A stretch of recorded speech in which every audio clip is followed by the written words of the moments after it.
7절과 그 11절에서는 13절까지죠. 종교적인, 경제적이고 종교적인 거짓과 배반에 대해서 말해주고 있습니다. 7절과 9절에서는 그 경제적인 거짓, 경제 활동에서의 거짓을 보여줘요. 하나님께로 돌아와 살 길을 찾으라 라고 하는 이 호세아의 호소는 완전히 무시되어 버렸어요. 에브라임은 인애와 정의를 버리고 오히려 거짓과 속임수에 더 매진하고 있습니다. 에브라임은 자신의 정체성을 거추장스러운 옷처럼 벗어 던져버리고 자진하여서 가나안 사람, 상인이 되어버린 거예요. 7절 보세요. 저는 상고연을 손에 거짓 저울을 가지고 사취하기를 좋아하는도다. 그래서 상고, 상업 장사꾼이라는 말인데, 이 장사꾼이라는 말은 가나안 사람이라는 뜻입니다. 원문에는 가나안 사람이에요. 왜냐하면 페니키아 반도, 페니키아가 예전부터 고대 해상무역이 발달한 두로와 시돈이 있고, 그렇기 때문에 가나안 사람이라고 하면 장사하는 사람들이라는 의미가 있어요. 그래서 저들은 가나안 사람들이 되었다. 근데 그 가나안 사람들, 장사하는 사람들이 저울을 속이고 여러 가지 부정한 방식으로 자신들의 이익을 극대화하는 것처럼 이스라엘 백성들이 지금 그렇게 하고 있다라는 거예요. 에브라임의 손에 든 거짓 저울은 상인이 되었다고 하는 그 호세아의 고발에는 두 가지가 있죠. 그러니까 두 가지 이중적인 의미가 있습니다. 첫 번째는 뭐겠어요? 경제 활동에서 거짓을 일삼는 거죠. 돈 버는데 그냥 눈 거짓말만 하는 거죠. 두 번째는 하나님의 백성으로서의 정체성을 상실해버리고 가나안 사람처럼 됐다. 그러니까 아예 가나안 사람, 이방 사람들과 똑같이 됐다라는 거예요. 다시 말하면 가나안 사람들을 다 진멸해야 됐던 그 여호수아 시대와 같은 그러한 방식의 거짓과 사기와 사취하다라는 것은 착취한다는, 폭력을 사용해서 착취하는 세상적인 힘의 논리만 지배하는 이런 상태의 상황으로 완전히 이스라엘 나라가 정체성을 상실해버린 가나안 사람처럼 되어버린다라는 겁니다. 공정한 거래를 위해서는 저울이 정확해야 되는데도 불구하고 저울을 속이고 있는 거죠. 공평한 이 저울은 정의를 실현하는 어떤 구체적인 하나의 방식이었죠. 그래서 잠언 11장 1절에서는 이렇게 말씀합니다. 속이는 저울은 여호와께서 미워하셔도 공평한 추는 그가 기뻐하시느니라. 그러니까 부당한 이윤을 얻기 위해서 저울을 임의적으로 변경하는 행위는 하나님께서 그 사회의 질서를 세우고자 세웠던 그 모든 것들을 다 허물어뜨리는 것이 되는 거죠. 사회 질서를 파괴하는 겁니다. 이 거짓 저울은 이웃을 속이는 것뿐만 아니라 하나님을 속이는 죄이죠. 에브라임은 가나안 사람들처럼 거짓으로 이윤을 추구하는 그런 상인이었다는 점에서 가나안화 되어버렸다. 가나안 사람과 아무런 차이가 없게 되었다라고 얘기하는 겁니다. 에브라임이 하나님의 백성이라는 자신의 정체성을 잃어버리고 부의 축적만을 삶의 목적으로 살아가는 가나안 사람들처럼 바뀌어버린 것이죠. 착취하고 속이고 이웃에게 빼앗는 이런 상태, 장사꾼이 되어버린 이스라엘 백성들에게 이웃은 더 이상 공의를 베풀어야 될 하나님의 백성으로서 존귀한 존재가 아니라 자신의 이익을 위해서 착취하고 속이는 그런 대상일 뿐인 것이죠. 애굽에서 이방 민족에게 착취를 당하면서 고통을 당했던 이스라엘이 이제 가나안 땅에 와서 자기들 스스로 속이고 사취하고 착취하는 이런 사람들이 되어버린 것이죠. 경제적 분별력을 상실해버린 겁니다. 돈과 재물이 자신을 행복하게 해줄 거라고 생각해서 수단과 방법을 가리지 않고 돈을 더 많이 모았어요. 거짓과 속임수를 써가면서도 돈을 모았어요. 그런데 그 속에서 어떤 거죠? 만족도 없고 행복도 없었어요. 오히려 그것 때문에 더 속히 망할 수밖에 없는 상황에 처하게 된 겁니다. 누가 가지고 있든지 간에 우리가 가지고 있는 자원이나 우리가 가지고 있는 재능은 하나님 나라에 기여할 때 그때 의미가 있어요. 그게 우리에게 진정한 행복을 줘요. 왜냐하면 하나님께서 그렇게 만드셨기 때문에 그래요. 그래서 그렇게 살아야 온전한 정말 만족이 있고 행복함이 있는 거죠. 그러니까 우리가 다른 사람에게 유익을 끼치는 경제활동을 해야 하나님께서도 기뻐하시고 하나님께서도 우리에게 복을 주시고 우리도 만족을 해요. 근데 나만을 위해서 경제활동을 하면서 다른 사람을 속이고 부당한 방법을 사용하게 되면 많이 벌어도 자신이 행복하지가 않을 뿐만 아니라 하나님께서도 미워하시는 것이기 때문에 그 자체로서 결코 행복이나 만족을 얻을 수 없다라는 사실을 기억해야 됩니다. 8절에 보십시오. 이들의 뻔뻔함이 더 잘 나타납니다. 에브라임이 말하기를 나는 실로 부자라 내가 정물을 얻었는데 물은 나의 수고한 중에 죄라 할 만한 불의를 발견할 자 없으리라 하거니와. 에브라임은 자신의 얻은 재물의 정당성을 변호하고 있어요. 그 말에서는 얼마나 철저하게 거짓과 속임수에 사로잡혀 있는지를 우리가 알 수 있습니다. 부정한 방법으로 재산을 모아서 부자가 되었다는 사실은 자신은 전혀 인정하고 있지 않는 거죠. 가나안 세계관에 빠져가지고 정체성을 상실한 에브라임에게 많은 부를 가져다 줬던 거짓 저울은 문제가 되지 않습니다. 부당한 방법은 문제가 되지 않아요. 그는 부자가 되었다는 그 사실 자체가 중요할 뿐이에요. 하나님의 백성으로서 인애와 정의를 실천하는 경제활동이 아니라 경제적 성공만이 자신들의 목표가 되었기 때문에 자신들의 불의와 정의를 분별할 수 있는 능력을 완전히 상실해버린 것이죠. 그들은 합법을 가장한 착취와 부의 축적은 자신들의 성공을 자랑하는 뻔뻔스러움으로까지 나아가게 된 거죠. 내가 재물을 얻었는데 물은 나의 수고한 것 중에서 죄라 할 만한 불의를 발견할 자 없으리라. 다 합법적으로 얻은 거야 라고 얘기하는 겁니다. 자신들이 얻은 재물과 성공에서 자신들의 의로움을 찾게 된 것이죠. 가나안 사람이 되어버린 에브라임은 하나님의 자리에 재물을 올려놓고 있는 거예요. 자기가 벌어들인 그 모든 곳에서 죄가 되는 그 어떤 잘못도 찾을 수 없다라고 주장하는 그 에브라임에게 9절에서 징벌이 선언되고 있습니다. 내가 애굽 땅에서 나옴으로부터 나는 내 하나님 여호와니라. 내가 너로 다시 장막에 거하게 하기를 명절일에 하던 것 같게 하리라 했어요. 하나님께 출애굽을 통하여서 그들이 강제 노역에서 해방시키셨고 그들을 언약을 맺어서 하나님의 자녀가 되게 하셨고 하나님의 백성이 되게 하셨어요. 하나님께서 그들에게 이렇게 말씀하시는 거예요. 내가 누군 줄 아느냐? 나는 너를 애굽에서 불러낸 너의 하나님 여호와라. 그런 여호와 앞에서 너희가 착취와 사기로 돈을 많이 벌었다고 그것으로 자신의 의의를 삼고 심지어 그 악을 행하는 것 그 자체가 마치 성공인 것처럼 하고 있다니 그게 말이 되느냐라고 말씀하는 거예요. 시편 11편 4절에서 이렇게 말씀합니다. 여호와께서는 그 성전에 계시니 여호와의 보좌는 하늘에 있으며 그 눈이 인생을 통촉하시고 그 안목이 저희를 감찰하시도다. 하늘에 계셔서 모든 사람들의 행위를 다 감찰하고 계시다라는 거예요. 하나님께서는 그들의 거짓 저울과 그들의 사취하는 것, 착취를 다 보고 계셨다라고 선언하는 겁니다. 그들이 출애굽과 광야 생활을 기념해서 초막절에 초막을 짓고 살았던 것처럼 너희가 지금 집에 쌓아놓은 수많은 보물들, 아름다운 건축물들 다 무너뜨리고 다시 초막에서 광야에서 아무것도 없는 데서 생존할 수밖에 없는 고통 가운데 떨어지게 될 것이다 라고 선언하고 있는 겁니다. 초막을 짓고 비참하게 생존해야 되는 그 상황밖에는 없을 것이다.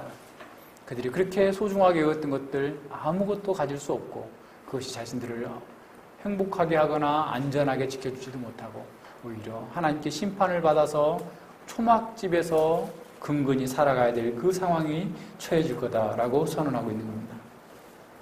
10절과 11절에서는 그들의 종교적 거짓과 배반을 고발하고 있어요. 하나님께서 이제 그들의 거짓 여기서 정말 하나님의 말씀을 버리고 계속해서 예배만 드리고 있는 그들에 대해서 정죄하고 있어요. 10절에 보세요. 내가 여러 선지자에게 말하였고 이상을 많이 보였으며 선지자들을 빙자하는 비유를 베풀었노라.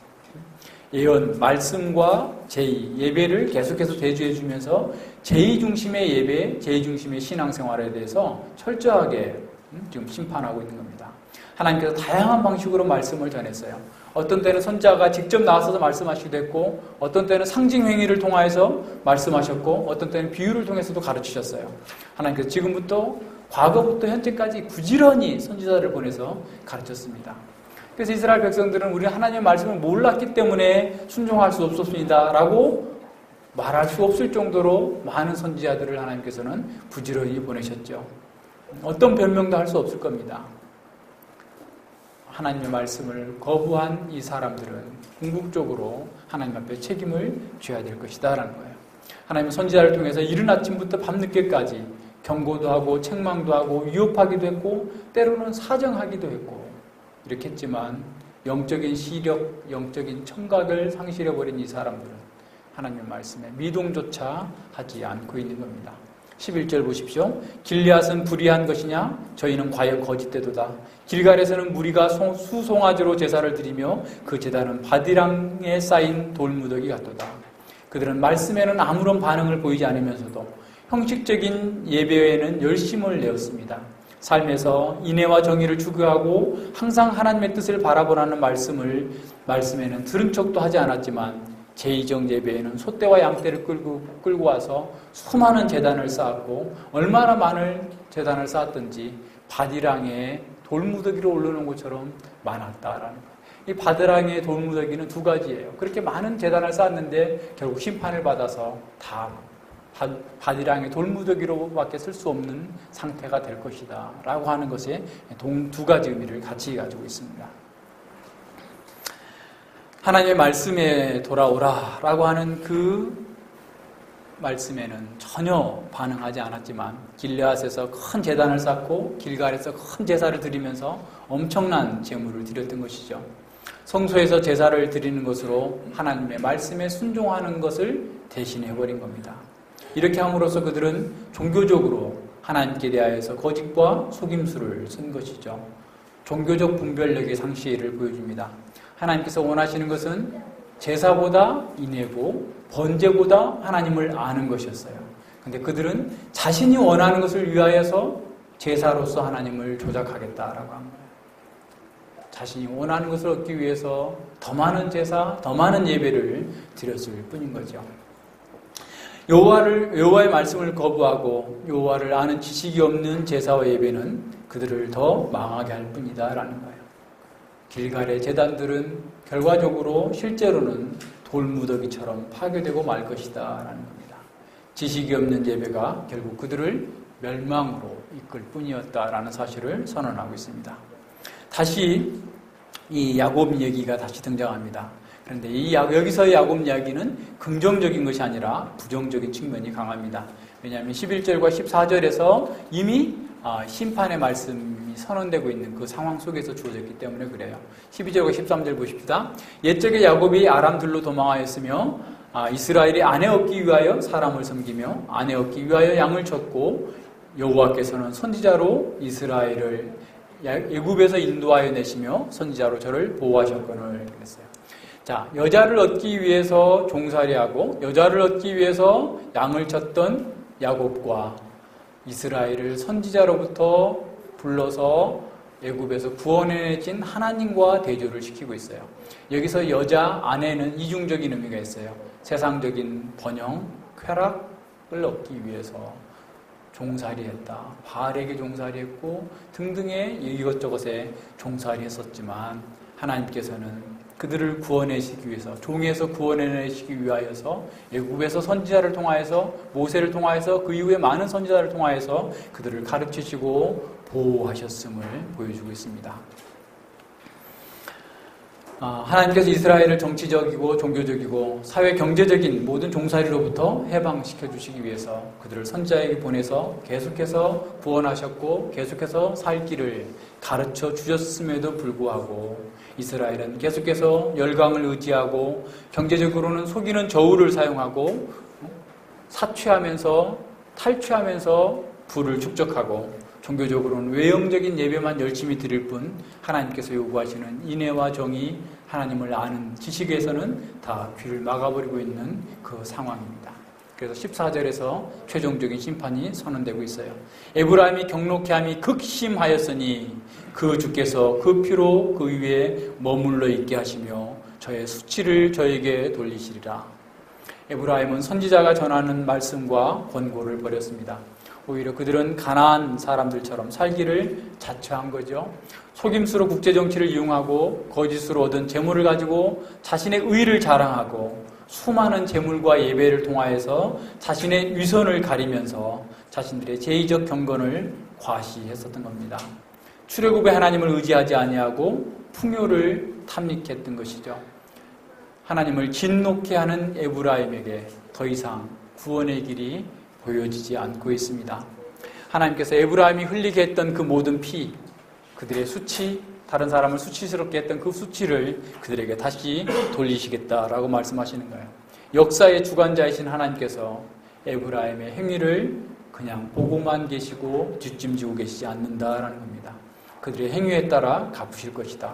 하나님을 아는 지식이 없는, 인애와 공의가 무시되고 있는 곳에서 약자들을 강탈하고 희생시키면서 부를 축적한 그 사람들에 대하여서 하나님께서 심판을 선언하고 있는 거죠. 하나님의 인애와 정의가 아니라 약육강식의 힘의 논리만 남은 이스라엘은 가나안 사람들처럼 결국 진멸을 당하게 될 것이다 라고 선언하고 있습니다. 자, 이스라엘 백성들은 자신들이 좋아 보이는 것, 그것이 무엇이든지 간에 가져와서 그것을 통해서 자신의 삶을 풍요롭게 하고자 했습니다. 그들이 그렇게 결정한 것은 분별력이 상실되었기 때문에 그렇죠. 자신이 좋아하는 것이 자신을 유익하게 할 것인지 아니면 망하게 할 것인지 분별하지 못한 상태입니다. 정치적으로 아수르와 조약을 맺었지만 만에 하나 잘못된 경우를 대비해서 보험을 들듯이 애국가도 조공을 바치면서 밀약하면서 안전을 확보하고자 했던 거죠. 그런 능란한 말솜씨와 외교적 투사를 통해서 상대를 속이고 자신의 안전을 보장받을 수 있다라고 생각했을 겁니다. 표면적으로 볼 때는 정말 탁월한 그런 외교 정책이었죠.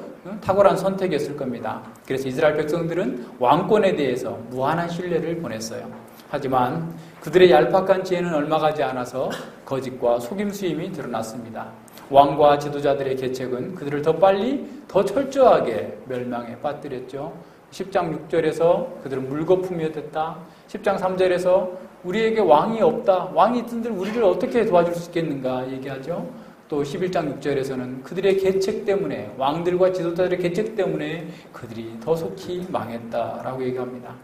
정작 그들이 기대한 왕권은, 지도자들은 거품에 불과했음이 곧 드러나게 됩니다. 하나님을 버리고 자신들을 죽이는 동풍을 따라간 에브라임의 선택은 자신들의 마지막 남은 자원마저 다 고갈시켜버렸습니다.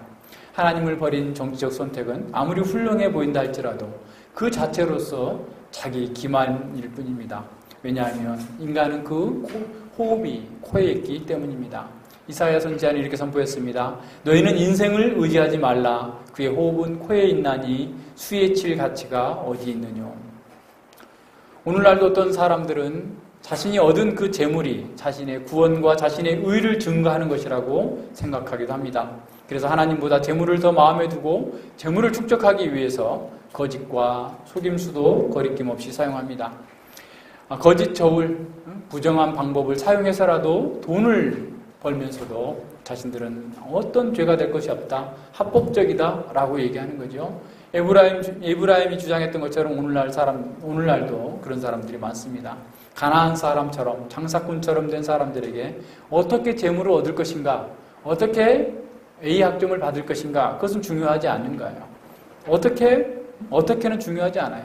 단지 결과물, 돈만 많이 벌면 되고, 이기면 되고, 온갖 부정한 방법을 사용해서 정권을 잡으면 되고, 이런 상황이 되는 거죠. 그래서 눈에 보이는 성공이 수단과 방법을 오히려 정당화해주는 그런 사회가 되어버린 겁니다. 기복신학에 따르면 창고에 쌓인 재물이 많은 것이 복의 증거다. 은행에 잔고가 많으면 복받은 증거다라고 얘기할 수 있을지 모르겠죠. 부와 재산을 하나님의 축복으로 간주하기 때문에 거짓 저울도 축복의 통로로 여겨지고 있어요. 온갖 부정한 짓을 하면서도 하나님께서 복 주셨다라고 얘기하는 거죠. 그들에게 축복은 말씀에 순종하면서 사는 자에게 주어지는 하나님의 선물이기 때문에 재물과 성공은 그것을 얻은 자가 하나님께 의롭다함을 받은, 축복받은 증거다라고 생각하는 거죠. 그러나 이것은 만문의 신앙일 뿐 여호와의 신앙은 아닙니다. 재물이 하나님의 축복이 될 수도 있지만 성공과 부를 얻은 자가 하나님께 복을 받은 자로 선포하는 것은 대단히 위험한 논리입니다. 재물은 사단의 강력한 도구로 사용될 수 있기 때문에 그렇습니다. 축복이 믿음의 동기가 된다면 그 신앙은 물질화될 수밖에 없습니다. 복을 받기 위해서 하나님을 믿는다면 복을 주시는 하나님은 뒷전으로 내몰리고 누구든지 복만 주면 곧 그가 하나님이 되어버리는 것이죠. 에브라임은 수많은 제단을 세웠고 많은 재물을 드렸고 예배드리기에 바빴지만 그곳에는 하나님의 말씀이 없었습니다. 하나님의 말씀이 다양한 방식으로 전달되기 때문에 아무도 하나님께서 그것을 가르쳐주지 않았다라고 말할 수 없을 정도가 되었어요. 오늘날 우리 시대에도 마찬가지입니다. 얼마나 많은 예배당이 있고 얼마나 많은 집회와 세미나와 기도회가 있습니까? 그런데 기독교가 단지 제의적인 예배로 축소되고 있습니다. 삶에서 인애와 정의를 추구하며 하나님의 뜻을 구현하고자 하는 것은 찾아보기가 어려운 상태가 됐죠. 그렇다고 오늘날 하나님의 말씀을 공부할 수 있는 기회가 없어서 사람들이 그렇게 하고 있는 것은 아닙니다. 그들의 마음이 하나님이 아니라 자신을 더 사랑하기 때문에 말씀을 들여오지 않을 뿐이죠. 들었다 할지라도 그 말씀에 순종하지 않는 것입니다. 제의적인 기독교가 되어버린 교회들이 신앙생활을 교회 안에 활동으로 국한시켜 놓았습니다.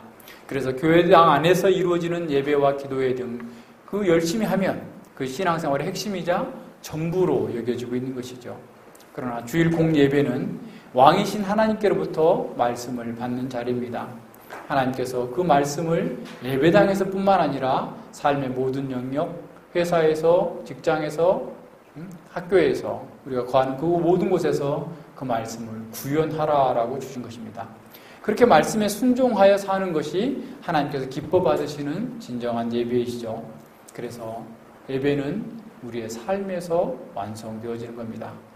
자, 그렇게 예배하기 위해서는 무엇보다도 중요한 것은 분별력입니다. 오늘날도 많은 유명한 교사들이 서로 자신이 정통임을 주장하면서 우리에게 다가오고 있습니다. 우리는 그들을 어떻게 분별할 수 있을까요? 그 모든 것을 다 경험해보고 자주적으로 결정할 수 있을까요? 하지만 그 누구도 이 세상에 있는 모든 기독교 종파를 경험할 수 있는 사람은 없습니다. 그만큼 많고 다양하기 때문에 그렇죠. 반면 어떤 사람은 우리에게 수많은 현황과 교리 문제와 윤리 문제에 대해서 명확한 입장을 말하지 말라라고 얘기합니다. 포스트 모던 시대의 영적인 문제나 윤리 문제에 대해서 최대한 유연한 태도를 보이면서 모두에게 관용을 베풀어야 한다라고 얘기하는 거죠. 동성애에도 관용을 베풀고 등등의 모든 것에 대해서도 윤리 문제에 대해서 그걸 하나님께서 해결하시도록 해야지 교회에서 하면 안 된다 하면서 넘어가자라는 거죠. 그러나 그렇게 야량이 넘치는 환경에서 성경적인 분별력이 제대로 사용할 수 없습니다. 우리를 둘러싸고 있는 모든 문화적 흐름은 성경적인 기준을 포기하라라는 겁니다. 그것이 다른 말로 하면 하나님의 말씀이라고 하는 유일한 기준을 버리라는 것이죠. 이것이야말로 사단의 소리 아닙니까? 그러나 우리는 이 모든 문제를 성경으로 분별해야 됩니다. 그것만이 가장 정확하고 확실하게 안전을 보장하는 것입니다.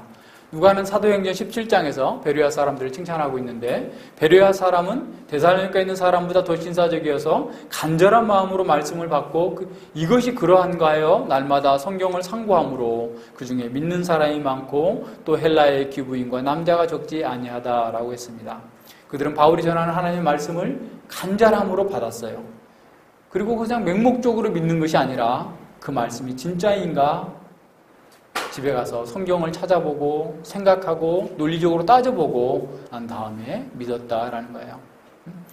이렇게 말씀을 받고 그 말씀이 정말 정확한지 정말 그러한가를 성경을 통해서 확인해보고 이성을 사용해서 지정의지적으로 믿는 그 믿음을 갖는 거죠.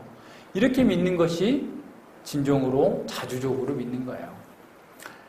웨스트민스터 신앙고백서 1장 10항에서는 이렇게 선언하고 있습니다. 신앙 문제의 모든 논란을 결정하고 종교회의의 모든 결정과 옛 제자들의 의견과 인간의 교훈과 개인적인 영들을 시험할 때 최종적인 선고를 내리는 최고의 재판관은 오직 성경 안에서 말씀하시는 성령뿐이시다라고 말씀하고 있어요. 오늘날도 자신이 정통이라고 주장하는 사람들이 많이 일어나고 있습니다. 어떤 사람은 새로운 계시나 환상을 받았다고 주장하기도 하지만 어떤 사람은 개혁신학을 얘기하고 신앙 고백서를 인용하기도 하고 종교개혁자의 후손들이라고 스스로 주장하고 있죠. 그렇다면 어떻게 우리는 그들을 분별할 수 있을까요? 최소한 우리는 7가지의 지침을 적용할 수 있습니다. 첫 번째로 그들의 가르침이 하나님께 대한 태도에 어떤 영향을 미치는가입니다. 그들이 주장하는 교리와 그들이 가르치는 그 가르침이 하나님을 높이는가 아니면 하나님을 낮추는가. 그 교리와 그들의 가르침 때문에 우리가 하나님을 더욱더 필요한 분으로 보는가, 아니면 별로 필요 없는 분으로 보는가? 다시 말해서 우리가 더욱 하나님께 영광을 돌리고 자신을 겸손하게 하는가, 아니면 하나님은 희미하게 보이고 어떤 인간이 크게 보이는가? 하나님을 높이지 아니하고 하나님의 위대하심과 영광이 감소된다면 그 어떤 것도 받아들여서는 안 되는 그런 것이죠. 두 번째는 그리스도에 대해서 어떤 태도를 미치느냐는 거예요. 그들이 가르치는 주장과 교리가 그리스도의 필요성을 더 적극적으로 보여주는가? 다시 말하면 그리스도가 없으면 우리는 멸망할 자다라는 사실을 보여주고 있는가? 아니면 그리스도의 아름다우심과 그리스도의 선하심을 드러내지 못한다면 그것은 하나님께로 온 것이 아닙니다. 하나님께서는 아들을 영화롭게 했고 아들은 아버지를 영화롭게 했고 성령은 아버지와 아들을 영화롭게 하시는 분이기 때문에 그들의 말과 사역에서 성삼위 하나님이 영화롭게 되지 않는다면 우리는 그를 따라가면 안 되는 것이죠. 세 번째로는 성경에 대해서 어떤 성경에 대한 태도에 대해서 어떤 영향을 미치는지를 살펴봐야 됩니다. 그들의 가르침과 그들의 주장 때문에 성경을 더욱더 귀하게 여기는가 아니면 그 반대인가? 어떤 사람이 성경대로 말하지 않는다면 그 안에 진리가 없기 때문에 그렇습니다. 진리의 사람은 진리를 말하지 다른 허접한 것을 말하지 않아요. 종교개혁 당시에 루터는 독일 사람들이 자신의 논문과 자신의 저작들을 열심히 읽는다는 소식을 이야기를 듣고 굉장히 두려워했어요. 독일인들이 성경보다 내 글을 더 읽으면 안 된다. 성경을 더 많이 읽어야 된다. 성경을 해석한 주석이라 할지라도 신앙 고백서라 할지라도 그것을 성경 위에 두어서는 안 된다라고 하는 사실을 기억해야 됩니다. 넷째는 자기 자신에 대한 태도에 어떤 영향을 미치는가입니다. 하나님께로부터 온 것은 그것이 무엇이든지 간에 우리 자신을 낮추고 하나님을 높입니다. 하나님께로부터 온 것은 근본적으로 인간을 낮추고 겸손하게 합니다. 하나님께로서 온 것은 육신에서 나오는 것을 거부하게 만드는 거죠. 그러나 반대로 육신에서 온 것은 우리를 교만하게 만들고 우월감에 사로잡히게 하고 다른 그리스도인들을 멸시하게 하는 거죠. 그런 교만한 악취를 풍기고 주변까지 오염되게 합니다. 그러나 하나님께로부터 온 것은 우리를 참된 겸손으로 이끌어주고 주변에 있는 그리스도인들을 존귀하게 여기게 하는 거예요. 하나님께서 허락하신 복을 경험한 사람은 가난하고 미약한 사람들을 돌보는 것이 자신의 의무다라고 생각하는 거예요. 그런데 동일하게 하나님 말씀을 들었음에도 불구하고 어떤 사람은 점점점 겸손해지는데 어떤 사람은 자꾸 교만해져요. 왜 그럴까요? 중생의 차이입니다. 거듭나지 못한 사람들은 아무리 선한 것을 쥐고 있어도 그것이 자신을 낮추는 것이 아니라 자신을 교만하게 만드는 쪽으로 사용할 수 있어요. 그래서 이런 면에서 우리는 정신을 차려야 돼요. 정말 말씀을 듣고서 내가 겸손해지고 있는지 아니면 교만해지고 있는지 잘 살펴야 됩니다. 다섯 번째로 다른 사람들을 향한 우리의 태도에 어떤 영향을 미치는가? 어떤 특정한 체험이나 교리나 사상과 가르침 때문에 다른 그리스도인들을 우리가 더욱 소중한 존재로 여기는가? 아니면 하찮은 존재로 보는가? 다른 그리스도인에게 더 가까이 가게 되는가? 아니면 더욱더 멀어지게 하는가? 우리가 받은 교리나 가르침이 다른 하나님의 자녀들과 정서적으로 단절되게 만든다면 그것은 하나님께로부터 온 것이 아니다라는 사실을 기억해야 됩니다. 우리가 개혁교회를 한다고 해서 다른 성결교회나 다른 교인들을 무시하거나 그들보다 내가 더 잘났다고 생각한다면 그것 또한 교만의 소치입니다. 절대로 그렇지 않습니다. 우리는 교파를 초월해서 보편 교회 안에 있는 형제들을 귀히 여기고 그들에게 우리가 해야 될 충분한 의무를 감당해야만 되는 거예요. 누구든지 주님께 속한 자를 사랑하게 하는 것, 이것이 주님께로 온 가르침의 핵심입니다. 물론 복음의 핵심을 거부하거나 잘못된 이단들까지 우리가 받아주거나 자유주의자들과 함께 형제를 맺자라는 것은 아니에요. 그리스도 안에 있는 사람들에 대하여서 우리는 더 온유하고 겸손하게 그들을 섬기는 사람이 되어야 된다는 거죠. 여섯 번째로 세상에 대한 태도에 어떤 영향을 미치는가? 그런 새로운 가르침이나 교리가 정말 내가 세상을 사랑하게 하는가? 아니면 세상을 거부하게 하는가? 에이든 토저 목사님은 이렇게 말씀하셨습니다. 세상을 당신의 친구로 만들어주는 교리는 당신의 친구가 아니다. 어떤 교리 때문에 당신이 세상의 방법과 세상의 가치관을 받아들이고 세상이 하는 대로 행한다면 그 교리는 하나님께로서 온 것이 아니다라고 선언하고 있습니다. 세상을 사랑하도록 만드는 것은 그것은 하나님께로 온 것이 아니다. 영화를 사랑하게 만드는 것, 드라마를 사랑하게 만드는 것, 하나님께로 온 것이 아닐 수 있겠죠. 그러니까 이런 것들도 잘 살펴야 돼요. 7째로 죄에 대한 태도에 대해서 어떤 영향을 미치는가. 새로운 성경에서 새로운 가르침이 당신의 마음을 흥분시키고 있다고 한다면 스스로에게 이렇게 물어보십시오. 이것 때문에 죄에 대한 나의 태도가 어떻게 변하는가. 우리가 하나님께 가까이 가면 갈수록 우리는 그만큼 죄를 멀리하게 되는 거죠. 오늘날 구원파적인 신앙주의가 편만합니다. 그것은 믿을 때 우리 모든 죄가 사함을 받았기 때문에 죄에 대해서 그렇게 걱정하지 않아도 된다라는 가르침이죠. 그래서 사람들은 여전히 정욕을 추구하고 세상을 추구하면서도 죄를 짓고 있으면서도 양심의 가책을 받지 않고 있는 것이죠. 그것은 하나님께로 나온 가르침이 아닌 거예요. 요한일서 3장 9절에 보면 하나님께로 난 자마다 지속적으로는 제가 첨가한 건데 거기가 현재 진행형이기 때문에 그래요. 반복적인 거예요. 하나님께로 난 자마다 반복적으로 죄를 짓지 아니하나니 이는 하나님의 씨가 그 속에 있으며 저도 반복적으로 지속적으로 범죄치 못하나니 하나님께로 났음이니라.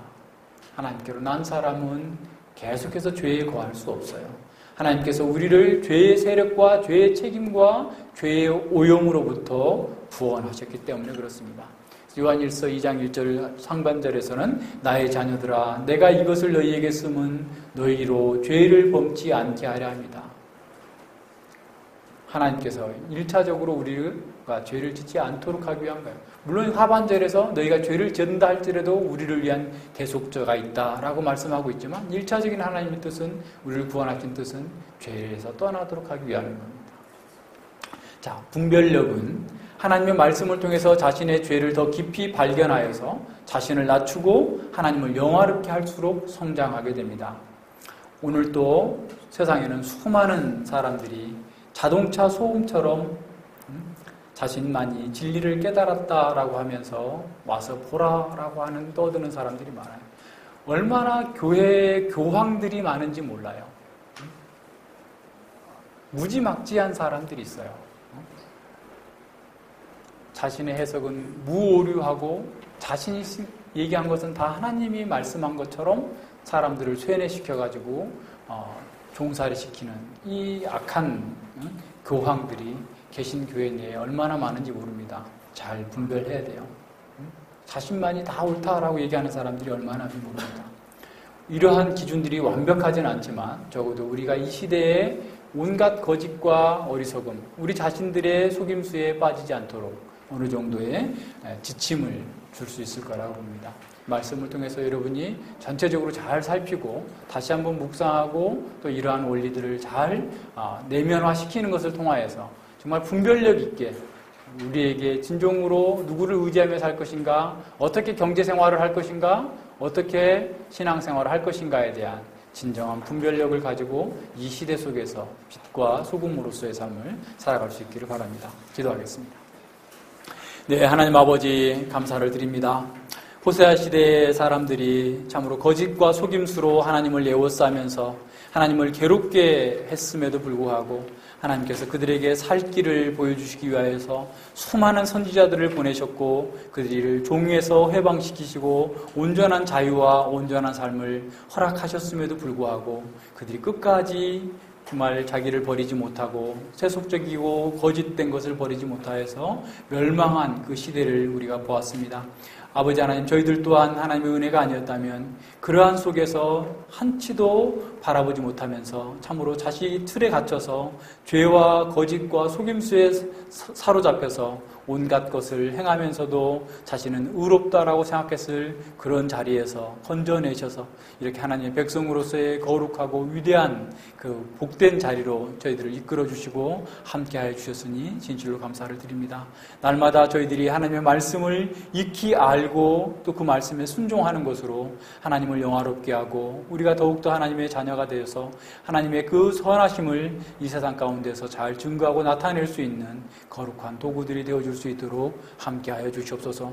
이 복잡하고 정말 온갖 잡소리들이 가득한 이 시대 속에서 하나님의 말씀을 정확하게 붙들고 시대를 분별하고 역사를 분별하여서 우리가 가야 될 길을 온전하게 나아갈 수 있도록 주께서 붙잡아 주시고 함께하여 주시옵소서. 감사드리며 예수님 이름으로 기도드립니다. 아멘.